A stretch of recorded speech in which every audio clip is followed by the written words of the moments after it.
Hello friends, welcome to Technique. This is Nirmal here, and in this video we'll be doing a detailed camera review of the new Oppo Reno 8 Pro. So Oppo Reno 8 Pro is with us, and we have been testing this device for almost 5 days now, and we have been testing the cameras in particular. Now why we are more interested in the camera aspect of this device is because this comes with the Silicon X NPU, that's the neural processing unit. This is a custom in-house chip developed by Oppo, and this helps in better imaging capabilities, especially with the AI imaging capabilities. So let's see how this helps in getting better image quality on the Oppo Reno 8 Pro. Now this device comes with the Silicon X NPU, and this has 18 trillion operations per second that stops, which is even better than Apple's A15 Bionic as per Oppo. So that makes the chip extremely important in terms of AI based image processing. So this has this new chip, and this is powered by the Dimensity 8100 Max chip. Again, Max is something developed in association with the MediaTek and Oppo. So the very important aspect about this device is this the new chip, which is a 6 nanometer chip.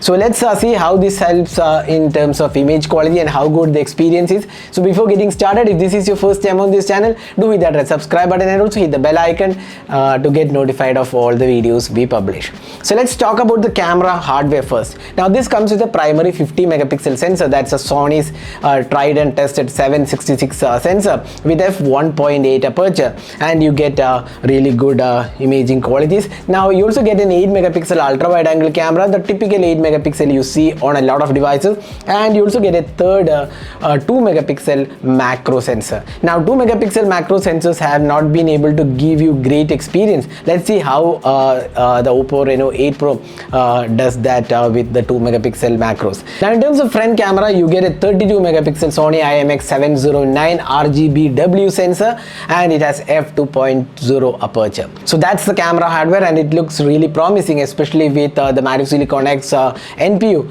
and the good camera hardware. So let's see how good the camera experience is. So let's start with the daylight shots.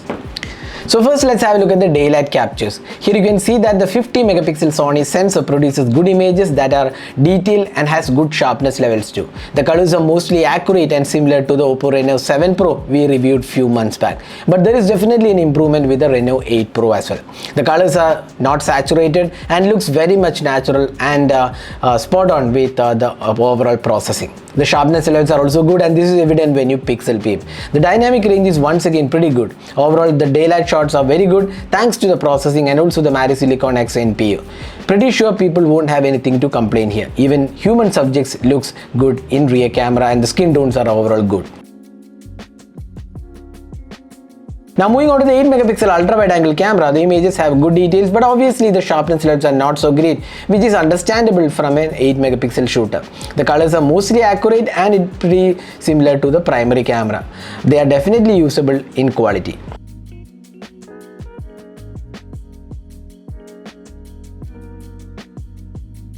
Now coming to the close-up shots, here you can see that good details and images have great sharpness levels and details. The colors are also pretty accurate and overall looks good. The phone also ships with a 2 megapixel macro sensor. While generally the 2 megapixel macro images looks dull, here Oppo has done some fine tuning to make sure it looks decent though, although it is not great overall considering the macros offered at a premium flagship experience.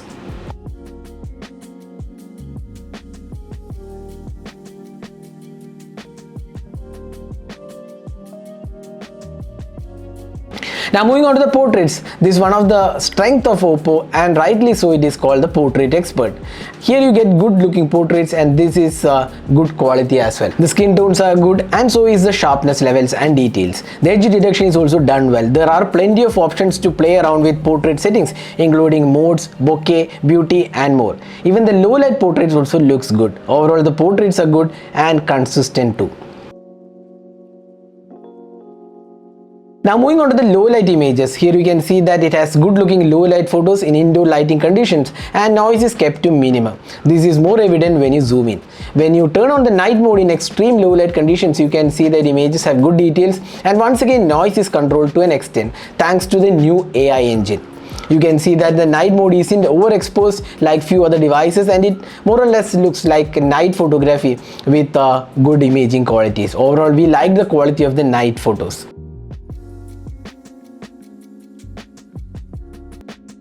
Moving on to the selfies, the 32 megapixel selfie camera does a good job here. There is good details and sharpness levels are also good. The skin tones are also done well.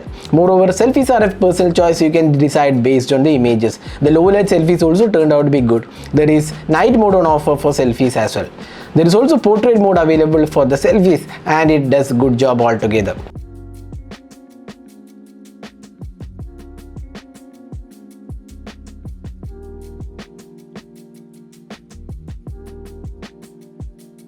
Now moving on to the video recording, it can record videos in 4K at 30 FPS and the quality looks good. There is good colors, sharpness levels, and also the stabilization looks good. While panning, there is a slight disturbance but not a major concern though.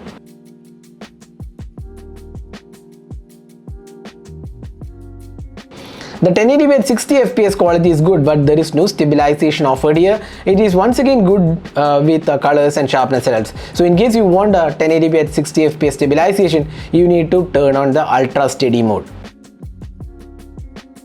The 1080p 30 FPS also supports EIS and looks overall good with good colors, and the footage is also decent sharpness levels, and stabilization is once again pretty good.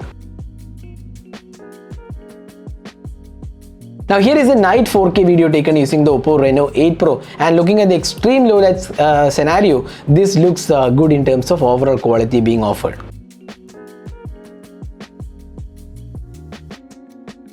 There is also 1080p available for ultra wide angle camera, and it looks pretty average in quality, although it does support electronic image stabilization. Now moving on to the slow motion, it does support 960 FPS and 240 FPS resolution, and overall it does a good job.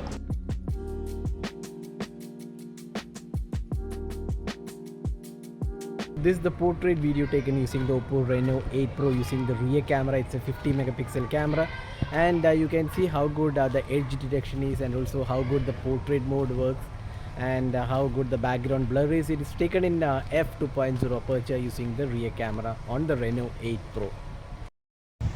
So this is the dual video mode on the Oppo Reno 8 Pro, so it can record videos using the rear as well as the front camera simultaneously, so you can judge yourself how good the experience is. So this is the front facing camera sample taken using the Reno 8 Pro. This is recorded in 1080p resolution, and you can see how good the clarity of the video is, and also the audio output from the video. So this is the portrait video taken using the Oppo Reno 8 Pro using the front camera. You can see the background blur and also the edge detection of the selfie video in the portrait mode. So Oppo claims this to be the real portrait camera, so you can see how good the experience is. So looking at the images, you can see that Oppo has done a pretty good job with the Reno 8 Pro, especially with the new NPU, which actually has a greater impact on the image quality, and this is more or less evident when you look at the Reno 7 Pro. It has improved with respect to the Reno 7 Pro. There is good portraits, good low light experience, there is great selfie experience, and even the video recording has improved. There is hardly anything to complain except for the 8 megapixel ultra wide, where the image quality is obviously not that great considering that it's an 8 megapixel shooter, and also the macros are not so great, but definitely better than the regular 2 megapixel macros you get, but it still needs a better macro sensor. Say for example the 5 megapixel macro, that would have made much better difference. So the two aspect where Oppo could have improved is the 8 megapixel ultra wide angle camera and also the 2 megapixel macro sensor, but otherwise this looks like a good solid all-round camera package offered at this price segment. So if you're looking for a great camera experience at this price segment, the Oppo Reno 8 Pro definitely won't disappoint you, especially with the overall package it offers. So that was a detailed camera review of the Oppo Reno 8 Pro. So what do you guys think about the camera on the Reno 8 Pro? Do let us know your thoughts in the comment section. So this is Nirmal signing off with the camera review of the Reno 8 Pro. Hope you enjoyed watching this video. Do hit that like button and also hit the subscribe button for more videos. Thanks for watching. Hope to see you in our next video. Have a great day.